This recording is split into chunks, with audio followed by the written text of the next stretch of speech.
kubije Mwebwe data we ubu ni ikibazo cya Kenisoro cyamaze kuba ikibazo cyacu twese twese kiratureba cyangwa ko umuhanzi bamusuzugura ukabona umupromoter ari kuba umuhanzi bakamusuzugura yarakoze ibintu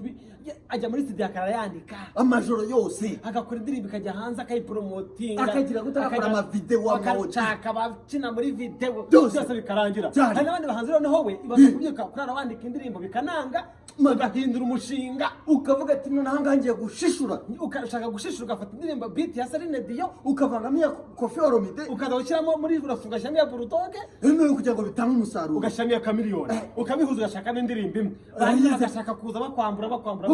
ariko n'umupromoter nawe agatangira ajya gutegura ibitaramo agashaka umuhanzi akajya kwaka inguzanyo nta sare nta cyangombwa cy'umujyi wa Kigali agatangaza igitaramo ko kizaba nta hantu kizabera harabona bakazana ibyo bintu bakanara amajoro adatekereza akambura umuhanzi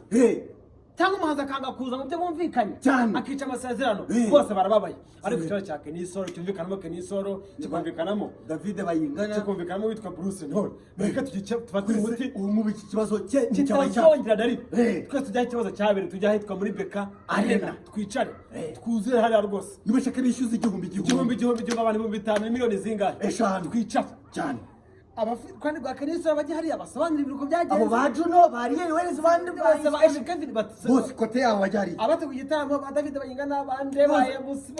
bajya hariya no basanze ukuntu byagenze nitumara kubyumva dufata umwanzuro natwe nk'abantu ariko tuba bitanakunze mu nzira nziza aho bakomeza baterana amagambo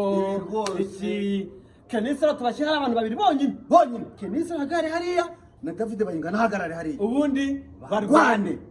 urumva amafaranga azavamo ukubitwa ayanamuvuza azamuvuza akanishyura amafaranga akishyura Kenisoro siyabirajya kumugaragara ibintu byiza bitari ibyo rwose bigomba guhinduka rwose.